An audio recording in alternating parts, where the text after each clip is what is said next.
A blessed day, everyone. My name is Brother Kix, and welcome to this week's episode of HUGOT Lines. Thank you so much for joining us again. I hope all of you are doing great and feeling blessed wherever you are. Now, for this week's episode of HUGOT Lines, we have another very interesting topic that I'm sure lahat tayo makaka-relate. Because unknowingly or unintentionally, may mga pagkakataon when we lack this very important quality, this very important trait that we should always possess and reflect sa ating buhay. For today's episode, we will talk about contentment. And our hugot line for today is, bakit ba ang hirap makuntento? Bakit ang hirap makuntento? Or some people would say, sana all contented.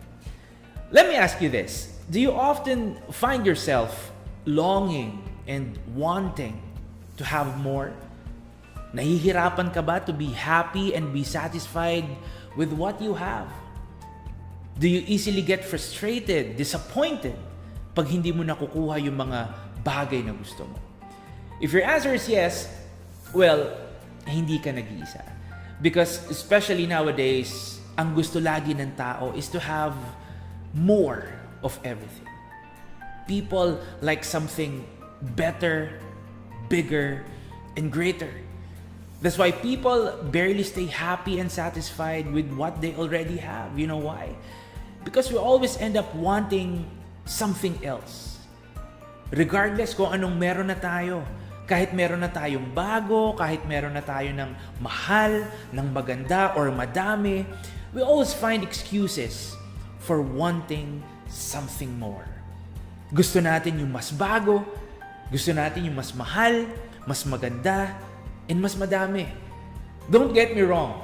I'm not saying that having or achieving great things in life is wrong. I'm not saying na hindi ka na dapat mag-aspire for better and greater things para sa'yo. But the thing is, aspiration is different from discontentment. Aspiration is very different from being unsatisfied and insatiable.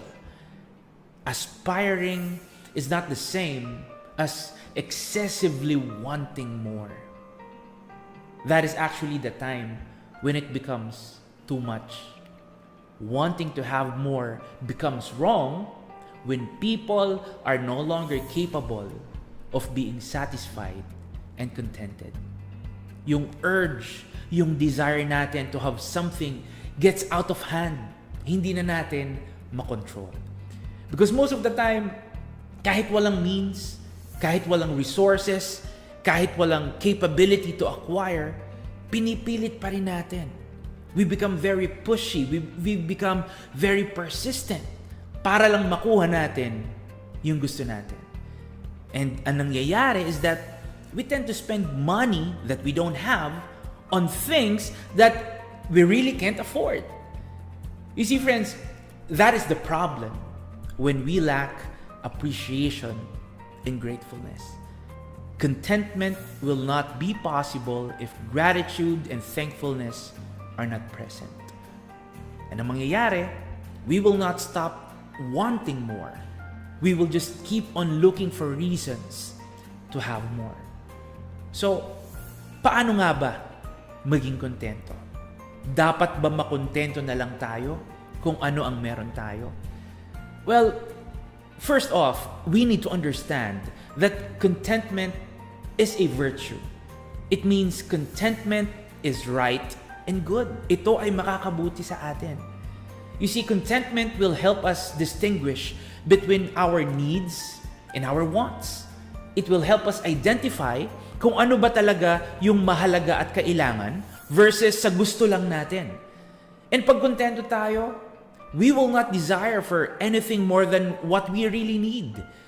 Pag kontento ka, you will see that what you presently have is more than enough to bring satisfaction and happiness sa buhay mo. Dahil pag kontento ka, hindi ka maghahangad na sobra-sobra. And at the same time, masaya ka na sa kung anong meron ka. Which is very, very important. Because a lot of people believe that their happiness is not complete unless they get to have the things that they want. Unfortunately, Their standard of happiness is based on the things that they don't currently have. And because of this, they also see themselves lacking. Dahil nakafocus sila dun sa mga bagay na wala sila. Friends, like I said, having and achieving great things in life is not wrong. But the truth is, we don't need to have everything just to be happy. Ang kailangan lang natin ay maging kontento. And being contented doesn't mean that we are settling for something less. It doesn't mean na pag kontento ka, what you have is less. You see, pag kontento ka, ibig sabihin, you are choosing to be happy with what you have. Ibig sabihin, despite the thought of wanting more, you are still choosing happiness and satisfaction because you believe that what you have is enough. In fact, when you are guided by contentment, hindi mo na iisipin that you are lacking. You will never think that what you have is less. Pag kontento ka, mas pipiliin mo maging thankful and grateful for what you have kaysa maging bitter ka and frustrated ka dahil sa mga bagay na wala sa'yo. And speaking of contentment, I'd like to share with you what Apostle Paul said in Philippians 4, verse 12. Apostle Paul said, I know what it is to be in need, and I know what it is to have plenty. I have learned the secret of being content in any and every situation, whether well-fed or hungry, whether living in plenty or in want. Hallelujah. So the passage is reminding us that whatever our situation is, sa oras man ng kasaganahan or sa oras man ng pangangailangan, contentment is very important. Whether we have plenty or we have less, what's important is maging kontento tayo, maging grateful tayo, and most of all, we always feel blessed. Hallelujah. Despite not having everything you want, wala man sa'yo ngayon lahat ng gusto mo, never think that you are lacking. Never think that what you have is less. Instead, keep in mind that our Almighty Father Yahweh is actually preparing you for better and greater things sa buhay mo. That's why always choose to feel blessed. Always choose to count your blessings. Always be grateful. Always be thankful. Always be appreciative of what you have. And you know what? I assure you that in everything, you will abound in peace, in joy, and contentment. Hallelujah! Once again, thank you so much for joining us today. My name is Brother Kix, and see you all again on the next episode of HUGOT Lines. Always keep safe, and may Yahweh continue to bless us all. Hallelujah!